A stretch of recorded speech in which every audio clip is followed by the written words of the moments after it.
Hello and welcome to the TGH College Hardwood Podcast. I am Joe. With me is Greg, as always, here to recap the last week of basketball, preview this upcoming week of basketball, and just talk about everything going on in the sport of college basketball. Greg, how are you doing? Great. I actually had a decent week picking games. I don't have your. I know we agreed on most of these picks. I don't have your actual. I think I only got three wrong of the games that we picked last week. And Joe and I, with some of our friends, we pick not just the games that we pick for the pod, but we pick every top 25 game, and I did pretty decent there too. So yeah. There was definitely a lot. This I think is going to be a bit of a packed show. It seems like I'm the one that puts the outline together for us. Joe does a million things. You should check out his Twitter if you haven't already for his other content. But um, yeah, there's a lot to talk about. So why don't we just dive right into it? Yeah, I need this podcast because flag football season is over. Fantasy football season is going to be over after tonight too. I need something else to Hey, dig into. I'm I'm doing this podcast to escape. You don't need to remind me that as we speak, I'm becoming the loser in our league.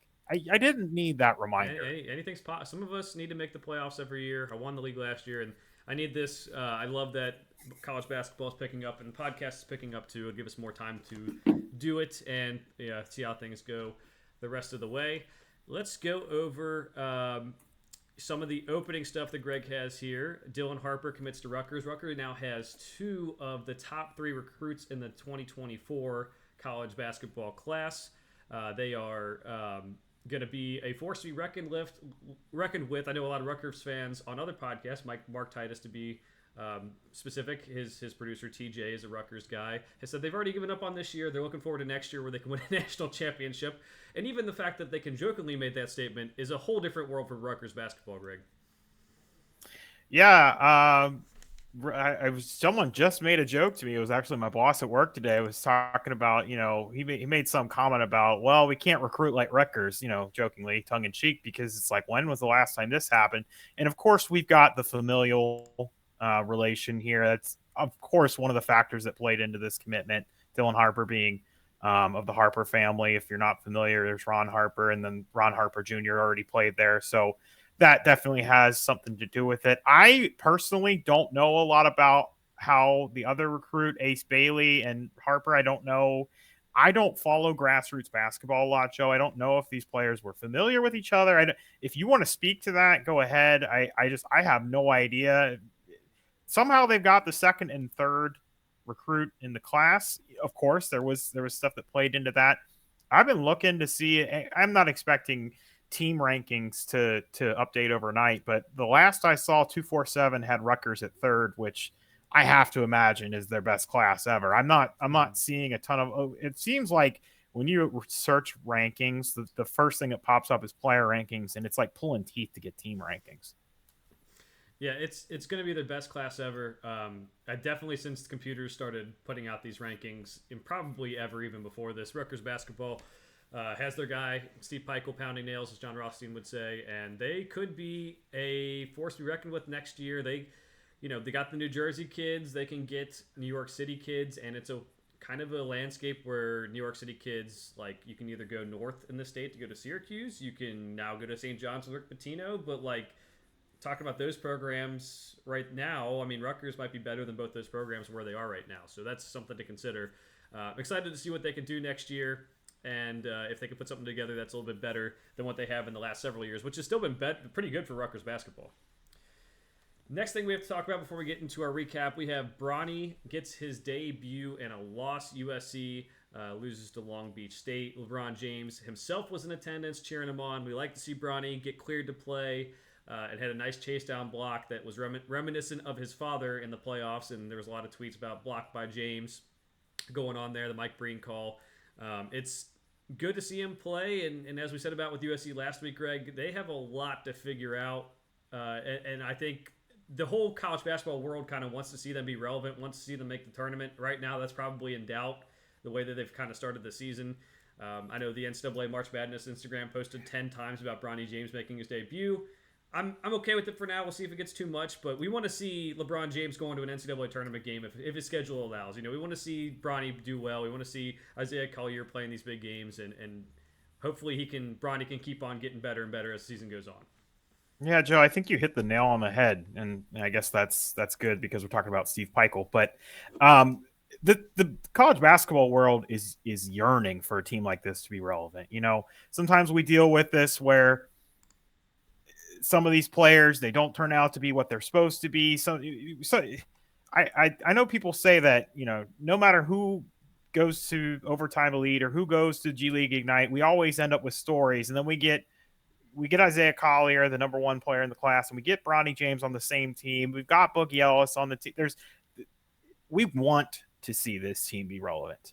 Um, Unfortunately, at the moment, it looks like they got a lot of work to do.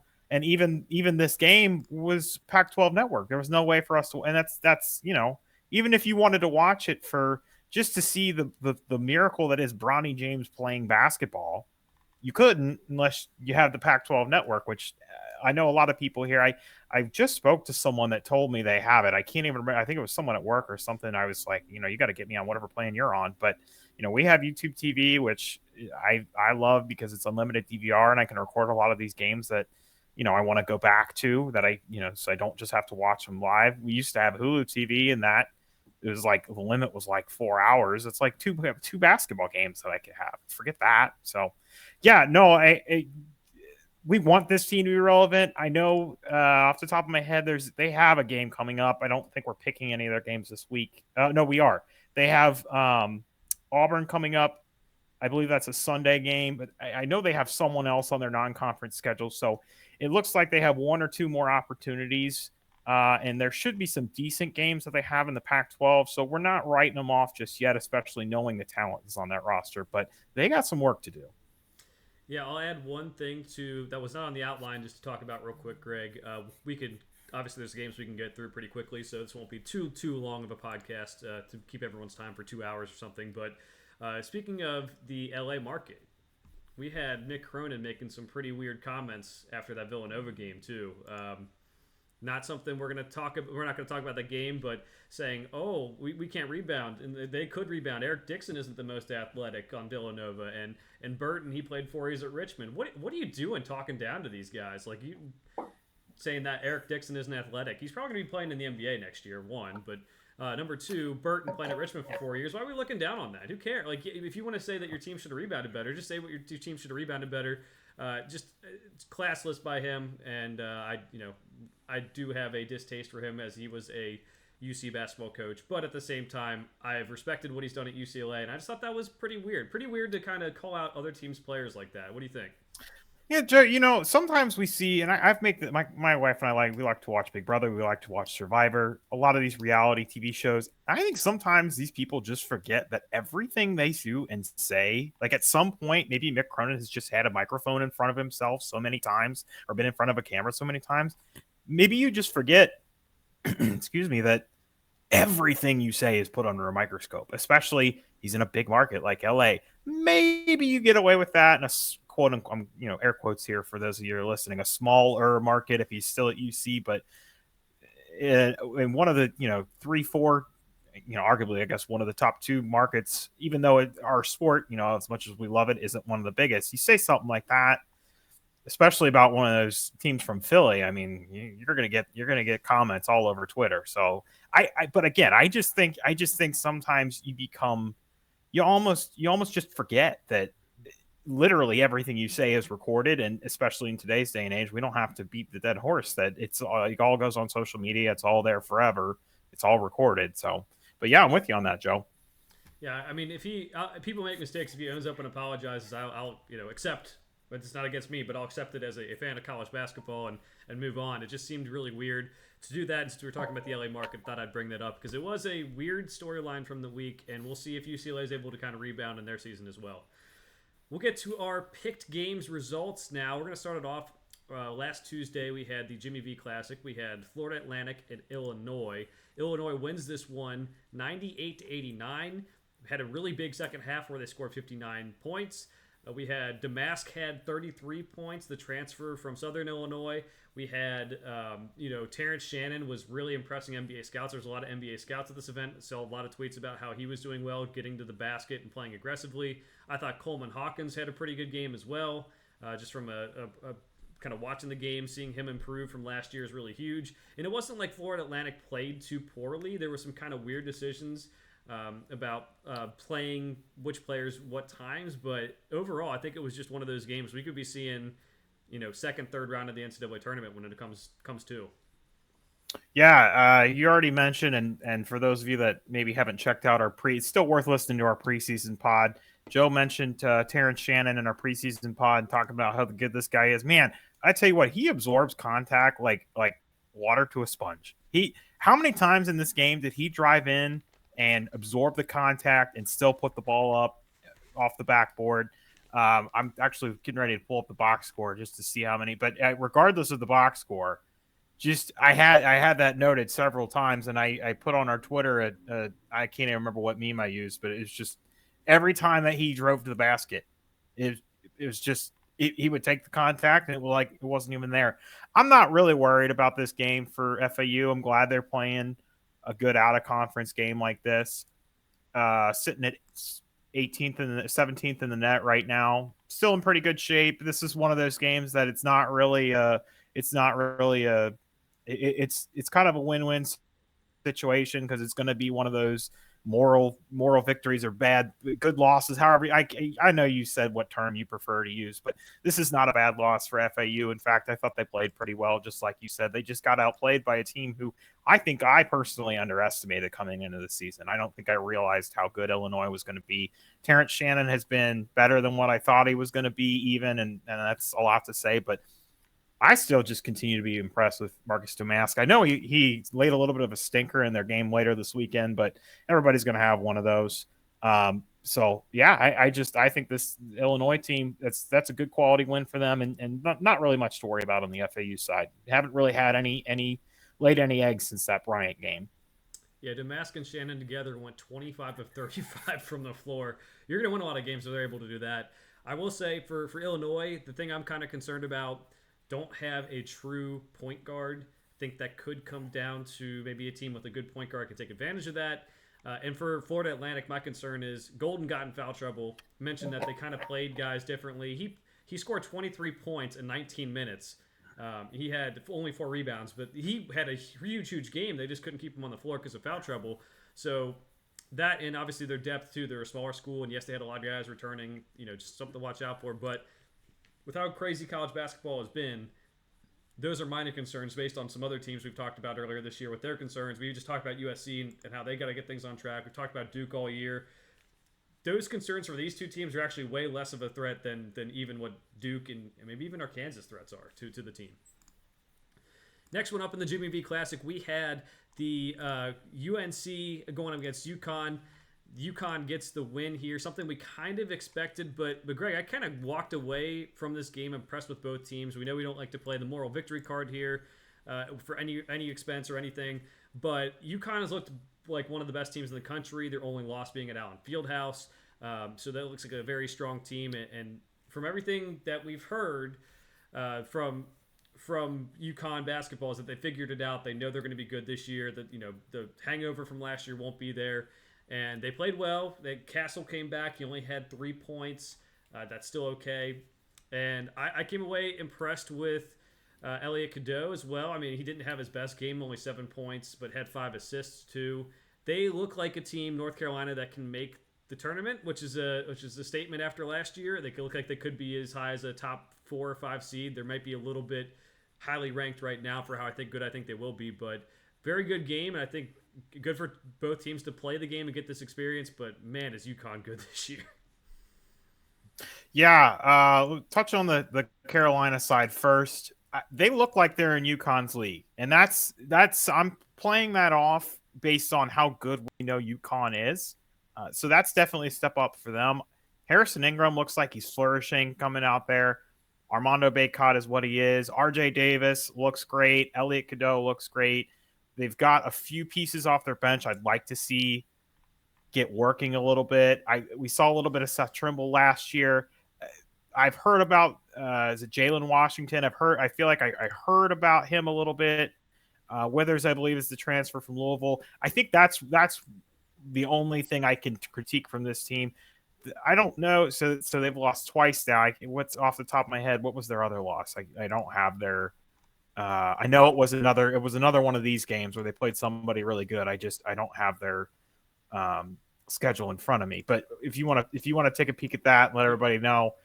I I like this team. I think we definitely, and we'll touch on Arizona a little bit later. I think the comments were made that sometimes in a marriage there's divorce or whatever, and it looks like it for the most part it's working out for both sides. I think maybe Carolina would be better if obviously the Caleb Love that's playing in Arizona right now was on this team, but maybe he just couldn't be this guy here. It looks like they're firing on most of their cylinders. Again, I'd like to see their bench maybe pick up a little bit. From the UConn side, the wild thing about this team, Joe, is of course it's Tristan Newton and Alex Caravan and Cam Spencer. For anyone who's never seen Joe play basketball, Cam Spencer is Joe DeTulio playing basketball. So I've never seen someone it just has the spirit of one of my friends playing basketball. But the wild thing about this team, Joe, is we were told by many pundits that Donovan Clingan was going to be this rock star All-American.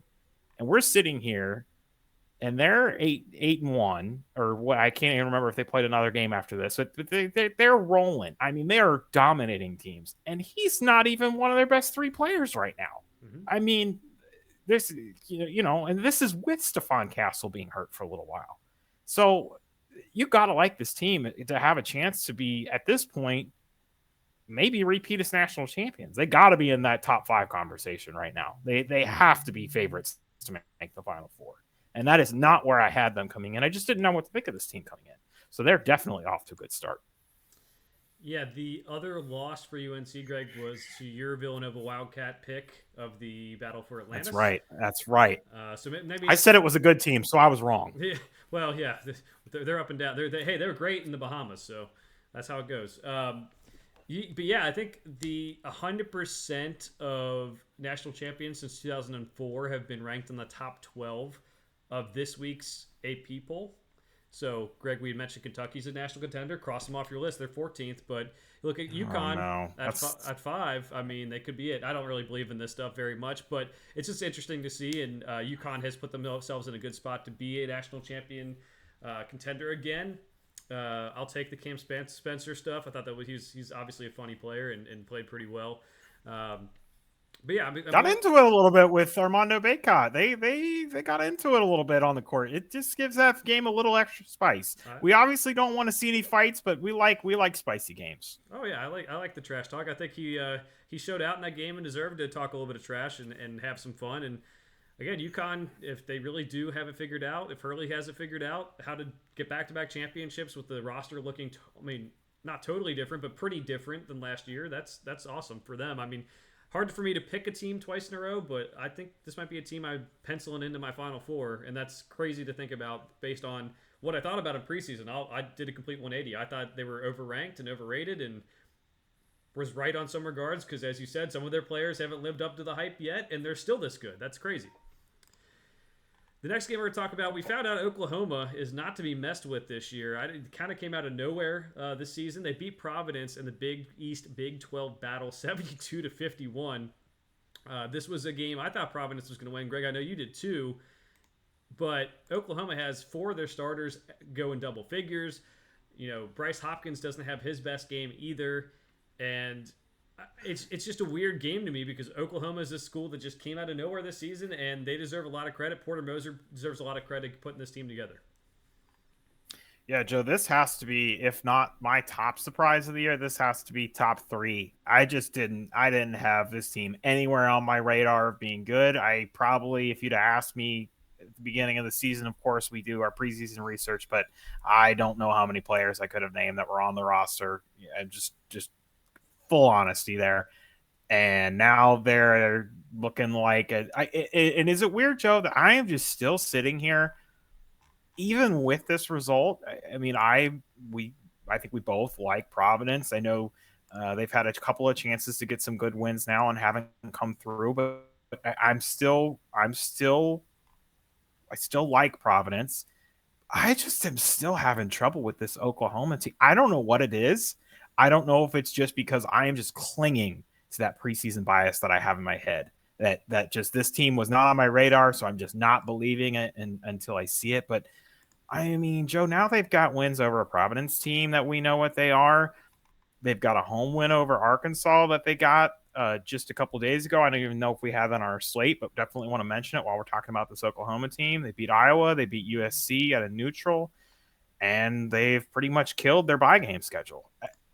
Why do you think that and I mean, I don't know if you feel the same. Like, why can't I just believe in this team even a little bit? I have down in our we can kind of jump into this because the next game we're going to talk about another one of these teams, but Ole Miss, Clemson, and Oklahoma are all 9-0.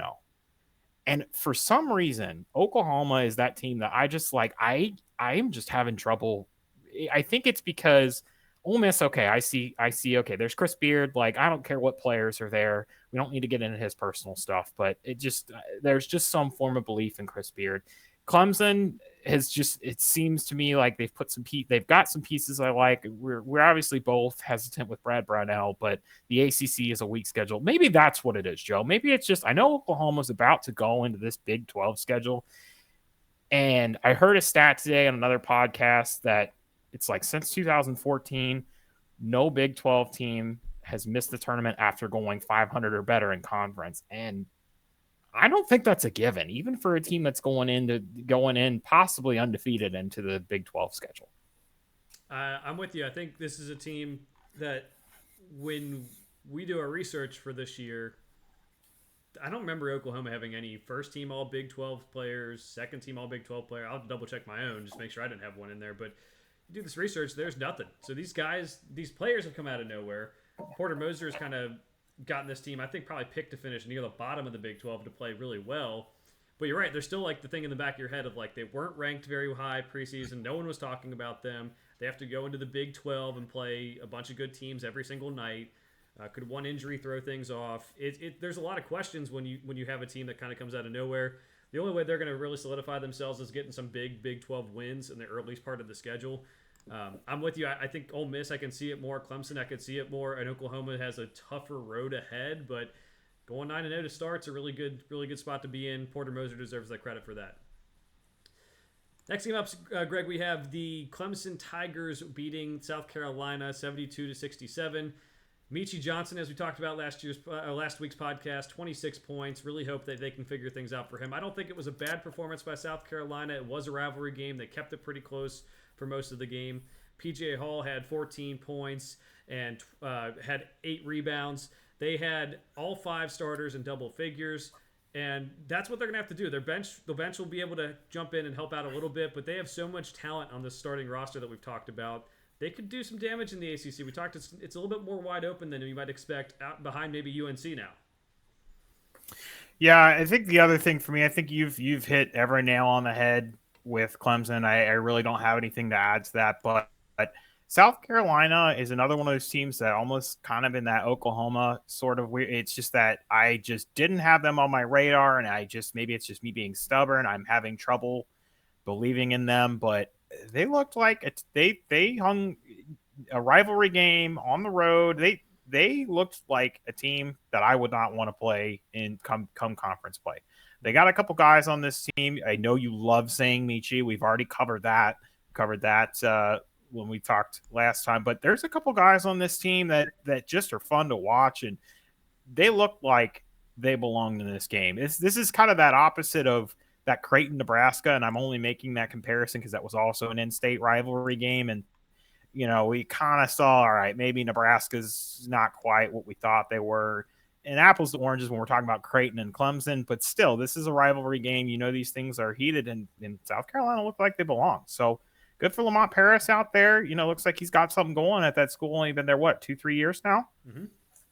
Yeah, I think this is his second year. Frank Martin was at UMass for the first year last year. So I think the SEC is a lot better than people are maybe thinking. It's just hard to see them being good at both basketball and football.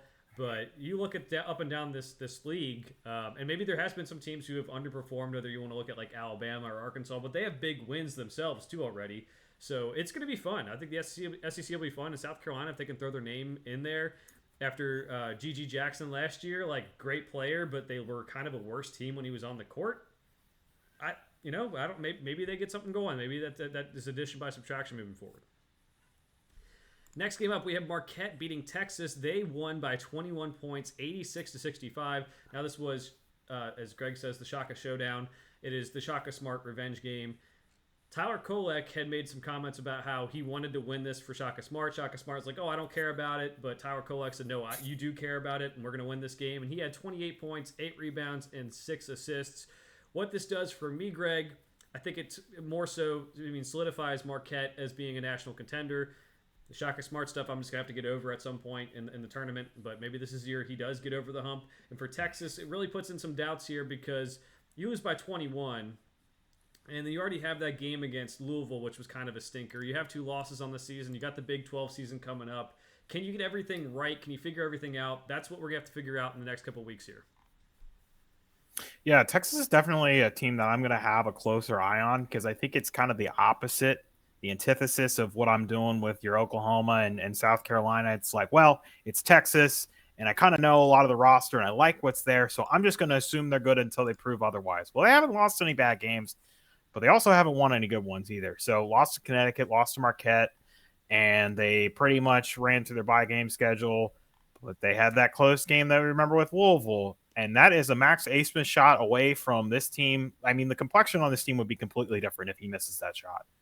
I mean, they're off the radar if he misses that shot. They're currently sitting at 63 in the net.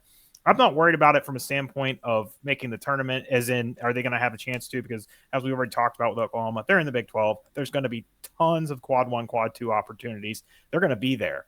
But I have yet to see anything that tells me that this team is anything other than average right now. I mean, they haven't told me that they're bad, but they haven't told me that they're good either. Right. So definitely going to make a point to, even if we don't pick their games, try and get myself to watch more of their games other than just this one to make a conclusion yet, because I don't know what to do with them at the moment. Yeah, they play LSU this weekend. Not a really big game considering where LSU is as a program. They have kind of until the end of the year, even the beginning of next year, kind of not the greatest schedule. So we're not going to get the really chance to answer it until I think at the end of January. They have a couple ranked games in a row. So we'll have to keep an eye on that and see if they can get things figured out. It is Rodney Terry's first full year as head coach at Texas. We'll see if he puts things together there. And we're going to move on to the Saturday games.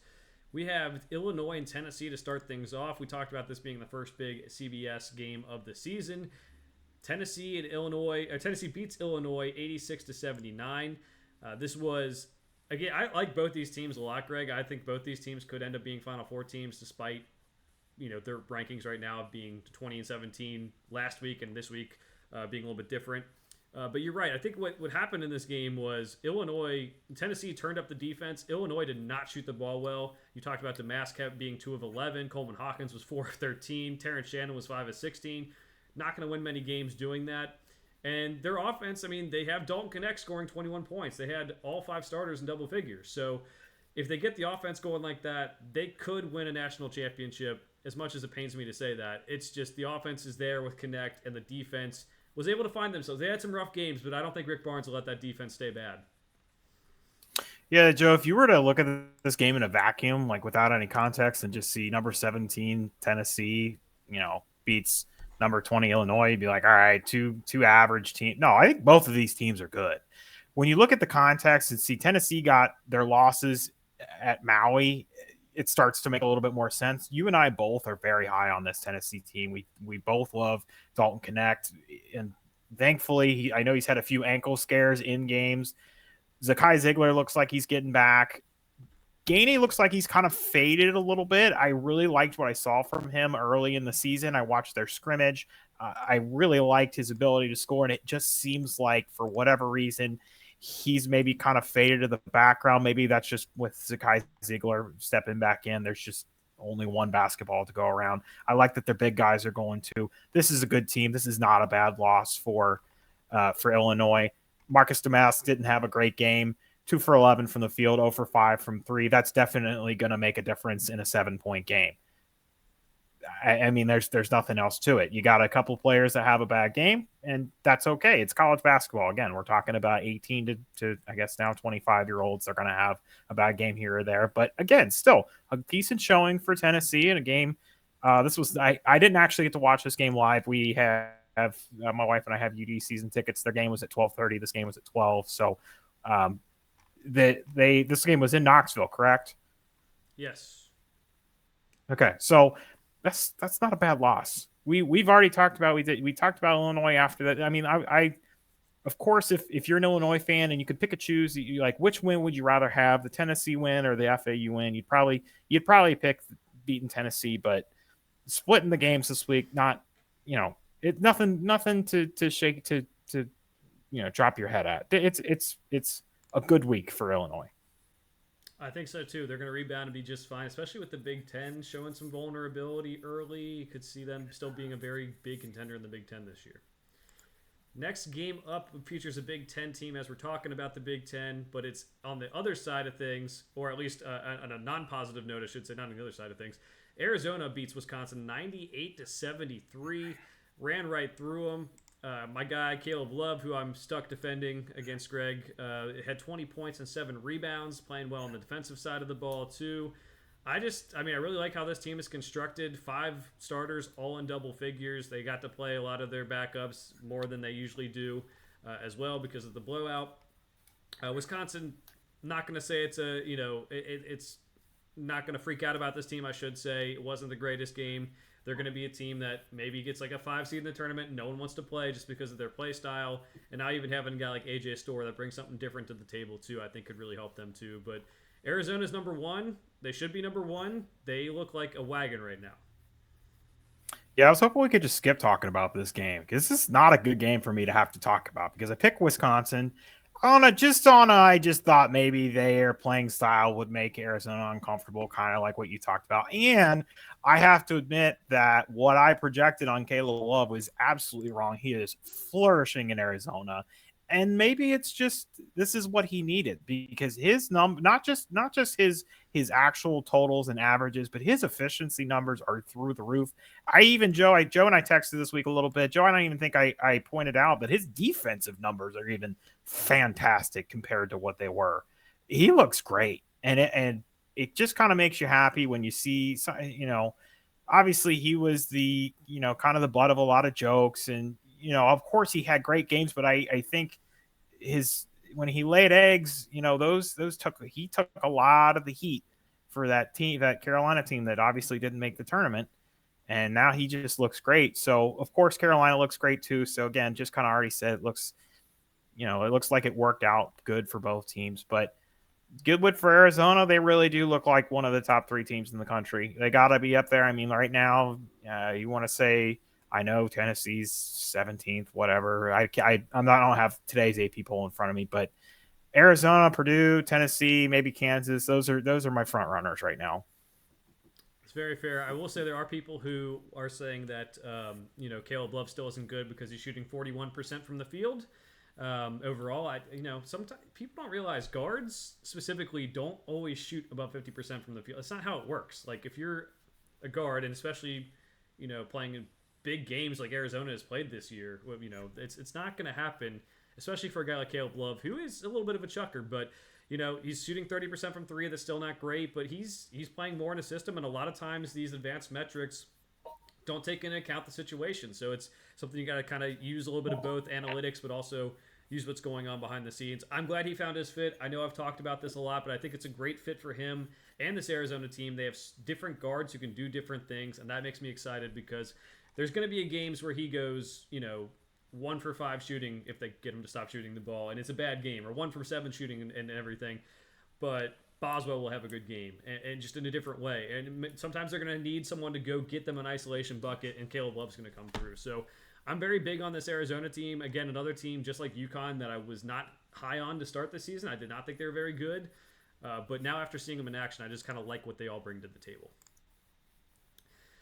We have the Crosstown Shootout. Xavier beats Cincinnati, a game that we'll get this part of it out there too. Xavier had struggled recently, is to put it mildly. But but they get the What would win. you call losses to Delaware and Oakland struggling? I don't know, Joe. That doesn't seem like struggling. Not at all. So they come into the rivalry game, a lot of transfers, a lot of foreign players, and there's a lot of doubts from the Xavier fans wondering if they'll even understand or really get the rivalry because they're just not in it. And while it is a big college basketball rivalry, I feel like if you're a college kid, it's more of a niche thing, Cincinnati type thing, where if you're transferring in from Rice or Western Kentucky, you maybe haven't heard about it or know about it. Well, they did. A couple minutes into the game, there was a fight over the ball. There was just a lot of trash talk. We had Quincy Oliveri in the second half hitting just about every three. Davion McKnight had 20 points. It was a pretty well played game by both sides, I would say, especially because the expectations with this one, with Cincinnati still not having that roster built up 100% under Wes Miller, being what it is, and Xavier now being 5-5 after this win. It was not an anticipated matchup, but both teams played pretty well, and Xavier gets the win. That's nice for them. I don't know what it means long term, but it's always nice to beat a rival. Yeah, make no mistake, Quincy Olivari is the reason Xavier won this game. That outstanding shooting performance, 6 of 8 from 3, is the reason they won that game, because there were large parts of this game where I thought UC was the better team. They were getting to the basket at will. Xavier's help defense just didn't seem to be there. Big men were not rotating to help out on drives. Jizzle James, for anyone who doesn't know, Edrin James' son is a freshman on UC's team, coming off the bench, 19 points. He had a great game, hit a couple of jumpers, but he, with that quick first step, he was getting to the hole, and there was sometimes there was almost no resistance. A lot of his points came from inside. That really worries me from a Xavier defensive standpoint. I don't know what was going on defense, but they gave up a lot of easy looks, and thankfully they had Quincy Olivari to come in and just, I mean, there was a point in this game, I don't have the how many lead changes there were and whatnot, but I know there was a point where UC was up 3 or 4. I don't think they ever got a big lead as 5 or 6. I think Xavier was in the lead most of the game, but there was a point where I really started to get worried, and they don't lose in the Cintas Center a lot, although they have lately. And then Olivari comes in and hits a couple of threes. Davion McKnight had a good game. There was a lot of foul trouble. That definitely didn't help. It definitely shaped the game a little bit, but it's a good win for anytime you beat the crosstown rival. It's a good win. We're still, kind of wavering with this team. 2 weeks ago we said, maybe they can sneak into the tournament, and then they have these funky losses, and everybody gets one. Well, now they got 2, and it's just glad they got this win. But the jury's I'm back on jury still out on Xavier. UC, honestly, it's just a shame they're in the Big 12, because I think if they were in pretty much any other conference, I'd be pegging them as probably a good chance of making the tournament, but I don't think that in the Big 12 they're going to stand out. Listen, no love lost on UC. I think they're a decent team. It's just that Big 12, it's going to be a juggernaut. And unfortunately, I think they're probably a year away from being a team. I'm with you. I think if they were in the AAC, I would take them to be a tournament team. There's some other AAC teams we're going to talk about here in a little bit, but they could definitely be in that realm. I would say, nitpicking here, Wes Miller, good coach. I believe he's going to build something special. I think they're maybe, like you said, a year away. Thought his usage of Jizzle James in the second half wasn't the greatest either. Something to watch out for. He had such a good first half. It just felt weird that they didn't go to him more. So just something to keep track of. Your leading scorer only has 21 minutes, so yeah, I don't know really where that came from, but he's a freshman, and if in the future they'll figure it out, and Jizzle James will be a huge part of what they do, and it'll be a fun name for Gus Johnson to say on some big games. The Holy War happened. It was BYU and Utah. This is one Greg and I both picked correctly. The Utah Utes, I've been hyping them up all season. They delivered for me. 17 points from Gabe Madsen, the guy who stretches the floor with them. He had 5 threes in this game. Brandon Carlson had 15 points, in this one as well. Those were the 2 big scores for them. And BYU is a team that I think over-exceeded expectations early. Now they have to kind of hold on to that to see if they're for real. Yeah, this is a game that's going to turn out to, I think, to look good on both teams' resumes. This is a close loss on the road for BYU, a team that has completely come out of nowhere. Again, the only reason that I picked Utah to begin with was because the game was in Salt Lake. If it was in Provo, I would probably have picked BYU. For some odd reason, I don't do with BYU what I'm doing with Oklahoma. I don't know what it is. I don't know if I just trust Mark Pope a little more than I do Porter Moser. I don't know if I've just been familiar with BYU being, them kind of running the table with Gonzaga the last couple of years. But for some reason, I don't give them the treatment that I'm giving Oklahoma, even though they were picked, I think, 13th or 14th in the coaches poll in the Big 12. For some reason, I don't have a problem believing in this team, and I don't bat an eye that they lost a road game to Utah, a team that we've definitely brought up a couple of times already this year. So this is another one of those. I don't think there are any losers. I hate doing this, but it seems like we've done this a couple of times this week. I'm not really worried about this result for either team. It's a great win for Utah. Of course, you'd rather have it on the road just because it looks better on the resume. But BYU, their net ranking barely even took a hit. They dropped to 3. Oh boy. Utah is now at 32nd, so that looks good for them. I hate doing the moral victory or good loss or whatever, but to me, it looks like a good result for both teams, honestly. Well, of course, BYU would rather have the win, but, a close game, because the net formula does include, not point differential, but you know what I mean? It's got that factor for how the scores of games finish out. So if you're going to lose, you'd rather it be a close game and it be on the road. It does not going to, as you can see, it didn't even hurt their net. They were 1, now they're 3. So it barely even put a dent in it. Yeah, I'm big on Utah. I don't know if they'll make the tournament, but I think BYU is not making the tournament. So I'll say something bad about it if you don't want to. They have some decent wins early in the season, like they beat NC State and stuff. But I think this Big 12 is going to be a monster once people get into it. There's going to be some upsets happening too. How many teams can make the tournament out of this new Big 12 with 4 more teams? And obviously next year it gets even bigger. So I'll say I like Utah still. We'll see what they do in the Pac-12. There's a lot more.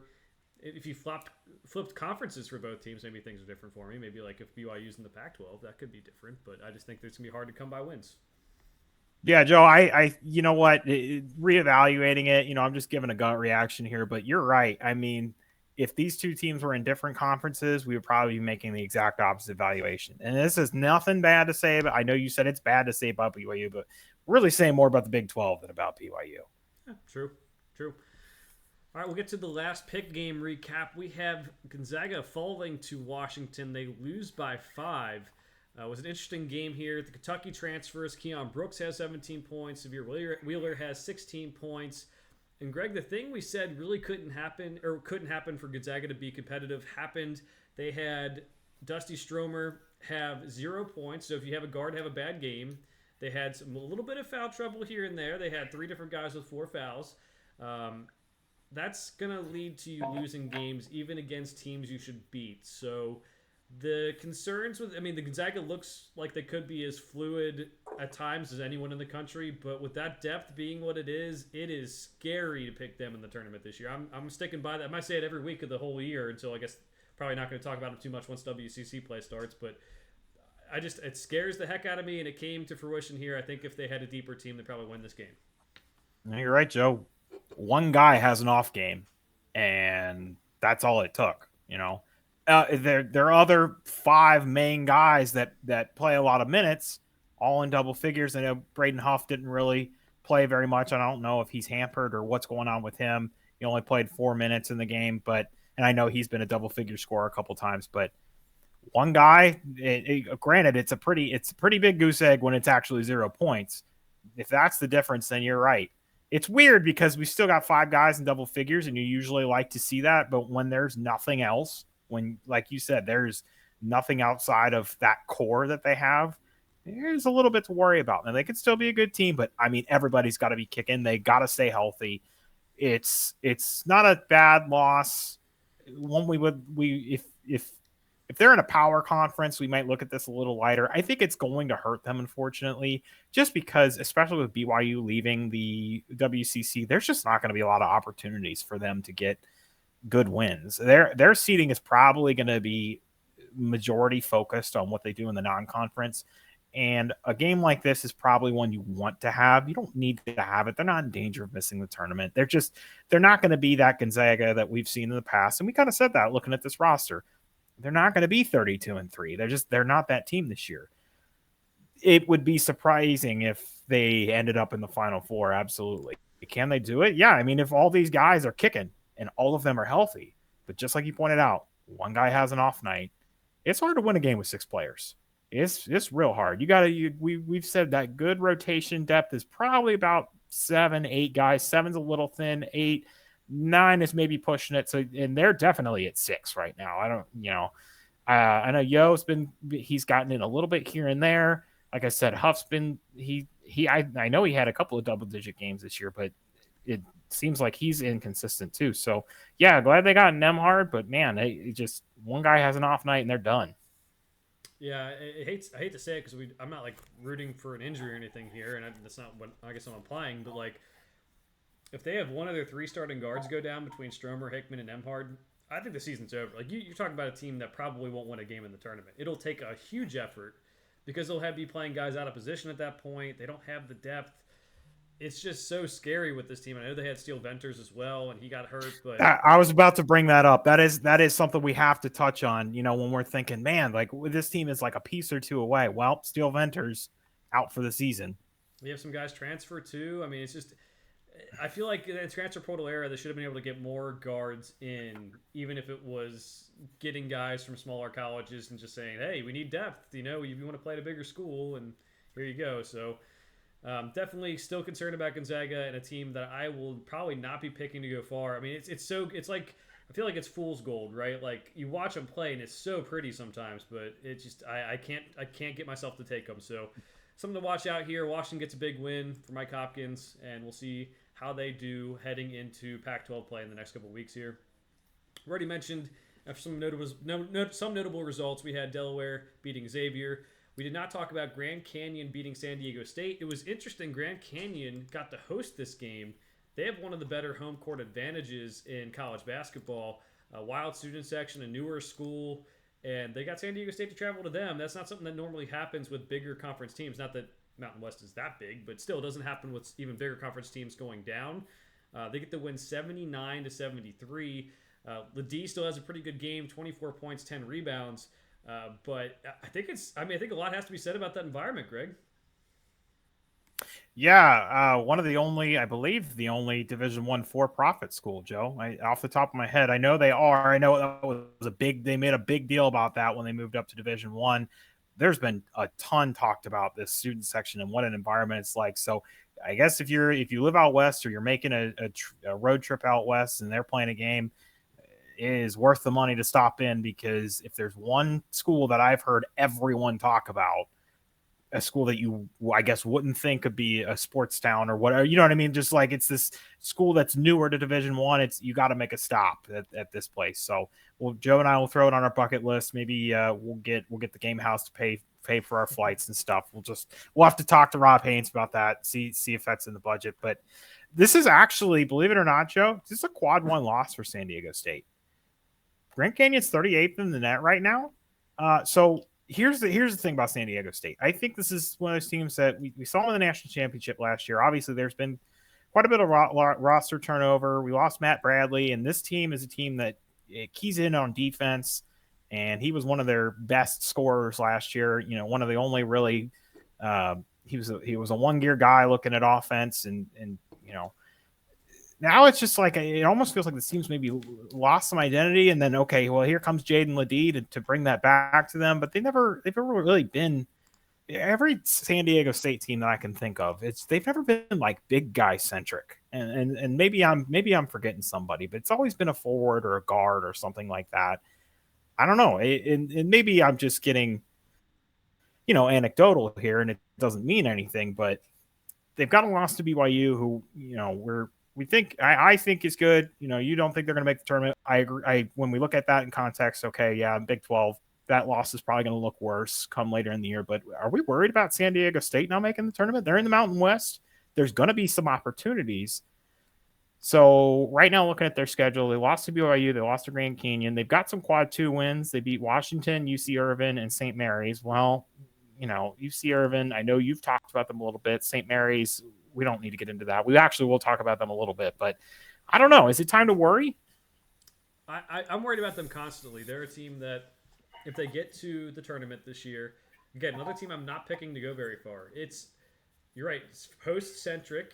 24 points from Elise, nice, but at the same time, uh, if you have questions about where they might be getting their offense, that's not always the best thing to take in March. It worked last year. Last year was a weird freaking tournament too, though. So not saying it's impossible. It's just a team that I would not usually pick. Um, just pace of play and everything. You have to be so good on defense. I believed in those Virginia teams, but they had some guys who could score too, and I believed in their defense a lot more than I believed in San Diego State. So I'm concerned they might not make the tournament. Mountain West, we talked about, preseason. We talked, you thought maybe they get 3 or 4. I thought maybe 2 teams, maybe 2 or 3 getting in the tournament. It might still end up being that way because you just got to think they're going to beat up on each other, and they'll have some bad losses maybe in conference as well. I'm a little concerned. I would say they're probably going to make the tournament, but they could be closer to the bubble than maybe they really want to be at this point, which is crazy since they're 8-2. One of the last things we'll talk about, actually, we got a couple more things to talk about here. We have St. Mary's beating Colorado State. So it comes out of nowhere. St. Mary's, we're talking about how they need to figure things out, and they do in this game, 64-61. Colorado State had moved up to 13 in the AP poll, had some nice wins on the season, and they lose this one, and Isaiah Stevens has 20 points, so they get decent out of him. They have Clifford and Cartier has 16 points, 15 points apiece, and they got nothing else from anyone else. And that's another problem here. You got to get some more input from some of those guys. And for St. Mary's, Aiden Mahaney, Greg, 2 of 11 shooting. Like, what the heck's going on here? This was not a pretty game. St. Mary's got the win, but I don't know. I don't know how much belief I have in either team, honestly. Yeah, this is on here because I know I've been riding the St. Mary's train. I definitely got off of it. This is on here as this is a bad loss for Colorado State, for a team that has risen into the top 15 of the AP poll, leading the charge for this Mountain West Conference that we're talking about being good at this year, being worth watching, and then they just this game was at home, Joe. This was in Fort Collins. I don't get this one at all. Now, if you'd have told me preseason, you say St. Mary's beat Colorado State at Colorado State, I'd be like, yeah, of course. I'm picking that team to run the WCC along with Gonzaga. Now, looking at today, it's just a strain. And I feel like we've been getting more of these than we usually have. I know we've already said, last year's tournament was weird. Maybe this is a year we're going to turn around and all of a sudden San Diego State's back in the Final Four because it's just another strange year. I don't know if we can take another one of those years where we just look up at the Final Four and we just be like, who are these teams? But I don't know. There's just been some odd results, and this is one of them.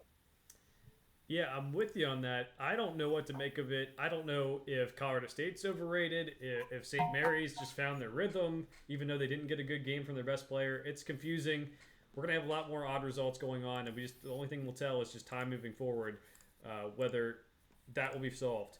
The last game we're going to talk about is, before we get to some other stuff worth mentioning, is Colorado and Miami. Like, Greg, I didn't get a chance to watch this, but we're talking about Miami possibly being overrated to a pretty high degree from the season. Colorado hasn't had the best start to the season this year. We talked about Colorado State game last week, and Colorado didn't have any trouble with them at all. So I don't know about you. I don't know what it says about this. Colorado could be good if they keep on developing, but Miami might just be not very good. Colorado was a team that I liked in the preseason. I liked the 5-star Cody Williams coming in. We both like KJ Simpson. We know Tristan DeSilva. There's just Eddie Lampkin transferred. There's a lot to like about this team. There's a few other pieces that I haven't even mentioned.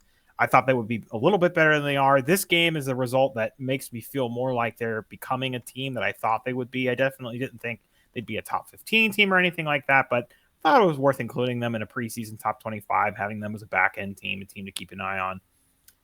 Miami, I think it started, I think, to go downhill, and maybe this is going to, we gave Kentucky a lot of credit for that win against.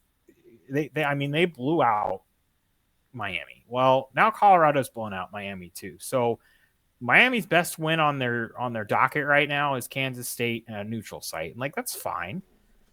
But this kind of turned into Texas where you haven't really lost any bad games yet. You know, there's nothing really to say, okay, you know, this is this I know what you're saying, but there's not like anything concerning except for the scores. The scores make this concerning. Kentucky obliterated them, Colorado obliterated them. This team is worth keeping an eye on. It's weird to think right now we're sitting here and it's like who you more worried about in the ACC, Miami or Clemson? And today it's got to be you got to be more worried about Miami, right? I it's just that's sad. The sentence feels weird coming out of my mouth, but that's where we're at. Yeah, I thought the guard play would be able to help them get some wins. I mean, lose Isaiah Wong, but you bring in Matthew Cleveland as a bigger guard. I don't know. It feels weird, and I Miami's one of those teams that throughout their history, and even through Jim Laranaga's tenure, they'll have one or two really good years, and then they'll go back to mediocrity, and then one or two more good years, and then back to mediocrity. And I don't know if this is like the slippery slope where he starts sliding down because the talent on the roster would make you think that they shouldn't. And I'm trying not to overreact, but it's just something to keep in the back of your head. They were ranked in the top 10 a couple weeks ago, and I didn't have a problem with it. And now I would have a very big problem with them being anything, honestly, at this point. But it's just one of those things, I guess. We'll see how they do in the next couple weeks here. They will play Clemson, coincidentally, pretty early in the year. It's January 3rd, so that'll be one to watch and really will help shape up these ACC standings, which are still brand new, but so much to be learned about all these ACC teams with you know Duke being 6-3 and Clemson being 9-0. A lot of stuff to talk about there. Let's get into some other stuff to talk about. Greg, you had mentioned St. Joe's and Princeton. I'll let you take this one since you were bold enough to list both those teams as worth mentioning. These are just teams that are worth mentioning. We are not going to get in depth with any of these three bullets that I have here. I'm fine taking the lead on all these. Yeah. St. Joe's, a certain person on Twitter said that St. Joe's is one game away from being ranked in the top 25, and I said that's a tad much. But they went over Princeton. It's Princeton's first loss of the year, so Princeton's a team worth looking at. I know, Joe, you mentioned Yale when we were talking about our preseason, so maybe that Princeton Yale game, or I don't know if they do double round robin, and I would assume they do it in the Ivy. So maybe those two Princeton Yale games, something worth looking at. St. Joe's looks like they're putting something together there. So those are just two teams to look at. I wanted to mention, and one more thing with St. Joe's, they've put a couple of wins together, and it starts to make that Kentucky game that went into overtime look a little more interesting, maybe a little more forgivable. We obviously Kentucky pulled that game out. Just it looks like St. Joe's might have something. So again, those are just teams to look at. Memphis beat Texas A&M over the weekend. Both Joe and I like Texas A&M. I'm not necessarily worried about Texas A&M. It is a loss at home.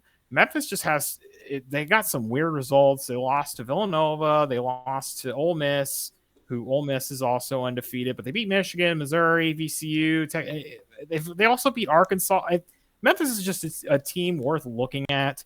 They're obviously going to be one of the best teams in the American, probably run the show along with FAU. So that FAU Memphis game is probably something to target is if you want to pencil something in to watch Memphis, that's probably going to be the game to look at. And then just Michigan State just continues to fall. This is a team that I had as a Final Four. You know, I just got to admit when I'm wrong, Joe. I had them as a Final Four contender, lost to Nebraska this week. Yeah, it was on the road, but that fall from grace just continues to look worse and worse. You got any comments on any of that? That's just stuff I wanted. It's just worth mentioning for people to check out. So. Oh yeah, I mean Princeton, I'm very impressed with. I mean my Yale pick's not looking as good. We'll see what happens in Ivy League play. Schedules are a bit different and everything. I just thought Princeton would take a step back without Ebucam or however you say his name. I always mess that one up because it was a longer one. Really good player that helped them get a win last year in the tournament, and you thought that they would take a step back, but they're 9-1. Only lost being to St. Joe's, and as you mentioned, they're a backcourt worth watching. They could win the A10 pretty easily. They have their up nights. They also have their down nights, so they might have some questionable losses, but I wouldn't be surprised if they go on a little couple-day run and win the A10 tournament. Eric Reynolds is one to watch there. In terms of Memphis, a team that kind of a weirdly constructed team for Memphis. I mean, Caleb Mills, but then you got Javon Quinterly. It's still weird for me to figure them out, and I think they're still figuring themselves out too. And I think that's kind of what you were alluding to. And then Michigan State, yeah, they're bad. I mean, I had them, I think fifth overall preseason rankings is where I had them, which is not abnormal for anyone. People had them even higher, honestly. But it's bad. I mean, losing to Wisconsin earlier in the week, losing to Nebraska.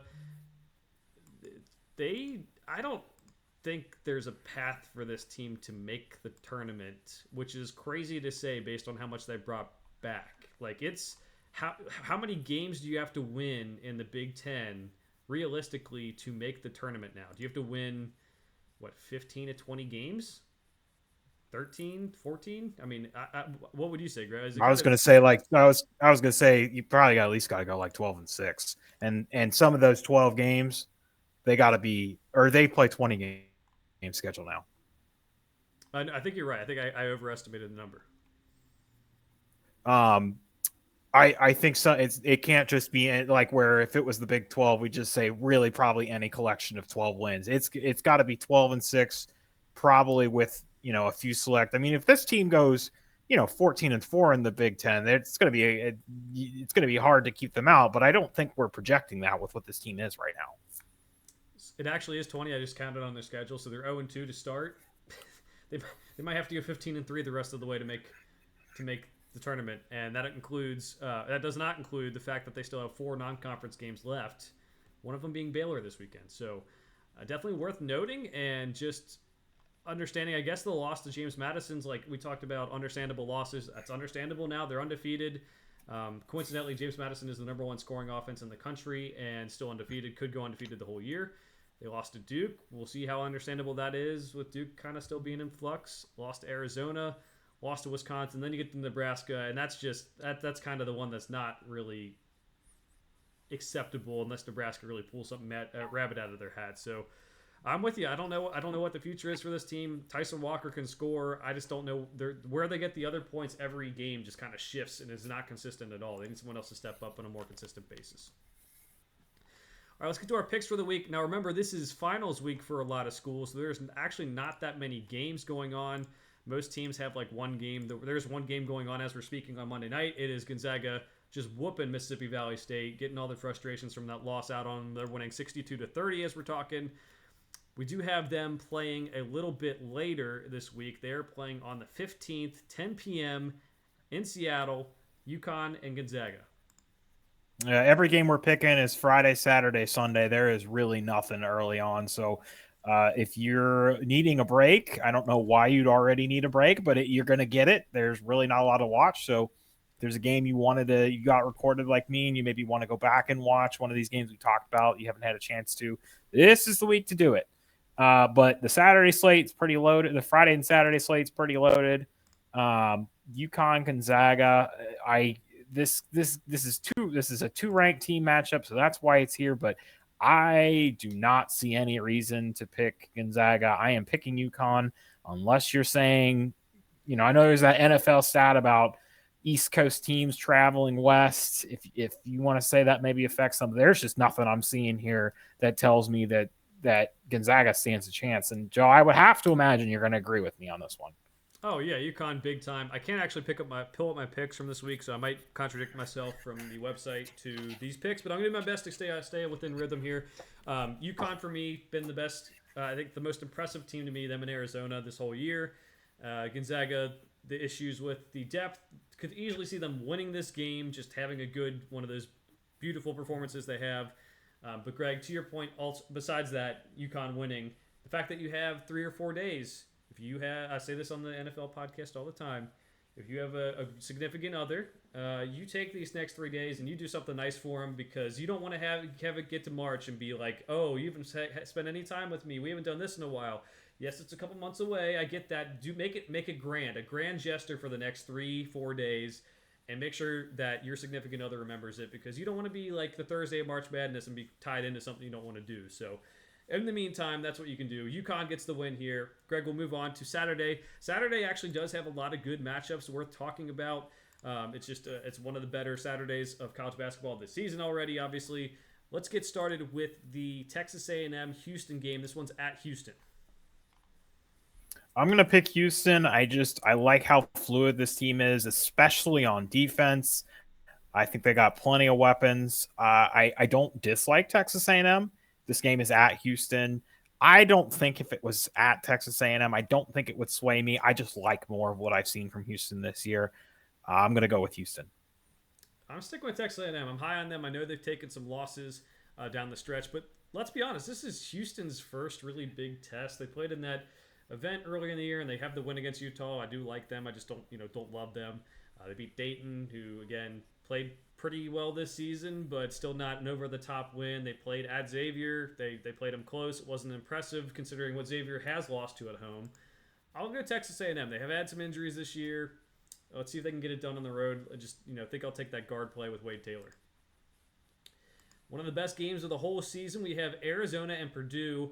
This one's at 4:30 p.m. This one's in Indianapolis, and just for viewer beware, it's only streaming on Peacock. I struggled with picking this game, and I mean you should. It's a top five matchup, but I just a lot of times I look at these games and I just have a gut reaction, this or that, and I looked at both of these teams, and I'm gonna pick Purdue. Not even because the game is in Indianapolis, but for some reason I'm just feeling big Zach Edey game. It does scare me a little bit that those Purdue guards might disappear a little bit against a good team like Arizona, but I'll go with Purdue in this one. What are you thinking, Joe? I'm like 99% sure I went with Arizona. Again, the pick's not pulling up for me right now. I'm going to try to stay consistent here. I did go Arizona. Cool. I just checked. They did go Arizona. Reason being, those guards, Purdue, they have struggled in some big moments in the last 2 years. They've been on campus, year and a half, whatever you want to call it. They've been on campus. Arizona has the guard play I kind of like. They have different ways they can go about it. I think it'll be a struggle for the Purdue team to guard them. Now, having Edey helps them on the interior, but can they draw Edey away from the basket? They have a little bit more mobile big guys, and maybe they get them in foul trouble as well. Going Arizona in this one, even though it is a virtual home game for Purdue. In the Champions Classic, we have the CBS Sports Classic, sorry, not the Champions Classic. We have the Kentucky Wildcats in North Carolina. This one's at 5:30 p.m., but might start a little bit late because it's after UCLA Ohio State. This one's in Atlanta. I'm going to pick Kentucky on this one. I know we just saw a good showing from Carolina against UConn that we already talked about from this week, but it's hard for me to not love what I've seen. When Kentucky is on, they are on. I know some of the results in context maybe look not as good as they did. Miami's kind of slipping a little bit, but regardless of what the teams that they've played against have done, this Kentucky team probably has the most depth that I can think of for a team where they've got, I don't know, Joe, probably 8, 9 guys that can just do it, get them buckets, do whatever they need. I'm gonna go with Kentucky in this one. Yeah, they've had trouble getting up for the kind of smaller games on their schedule. I mean, UNC Wilmington, not a game that they get excited about. St. Joe's as well. Teams they should beat 20 points, even if we are talking about how good St. Joe's possibly is. Think this game maybe goes North Carolina's way if one of Kentucky's big guys isn't back. But Aaron Bradshaw in 2 games has actually been pretty impressive. I guess it's not too much of a surprise given how good of a recruit he was, but I thought it would maybe mess up the flow of the offense having a big guy in there. But he's moved well without the ball. He's rebounded well. He's blocked shots. I think having a guy like that to go up against Baycott, and then if it's not working, if Baycott's still winning, you can draw Baycott away from the basket by going small with Trey Mitchell at the 5. That's huge. DJ Wagner's back. Again, I like when they have all 3 guards available because they have proven that when they have different ways of winning, whether it's Rob Dillingham iso ball or Reed Shepard being able to shoot and pass, or DJ Wagner getting to the basket and finishing, it just makes it so much different. So I'm going to go Kentucky. Could see this one going either way. Hoping as a Kentucky fan we get this revenge for that Luke May shot all those years ago and just keep on burying them. Next one up, Greg is going to this game. It is Dayton and Cincinnati. This one is a little bit of a regional rivalry. They're not really rivals, but, in the same region here. Figured we'd pick this one because Greg is going to it. Yeah, that's the only reason we're picking this game. Going with some friends.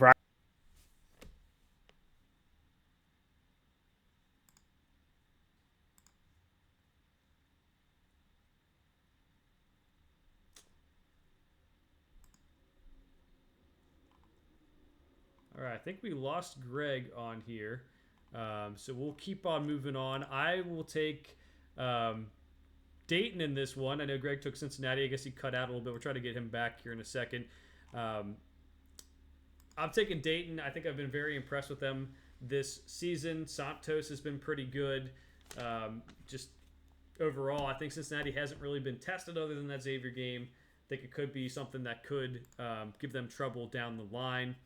And I think, Dayton's played well to be something where they're probably more motivated for this game than Cincinnati is, more of the regional rivalry, and they're a smaller school, so I think they're probably going to get up for it more than anyone.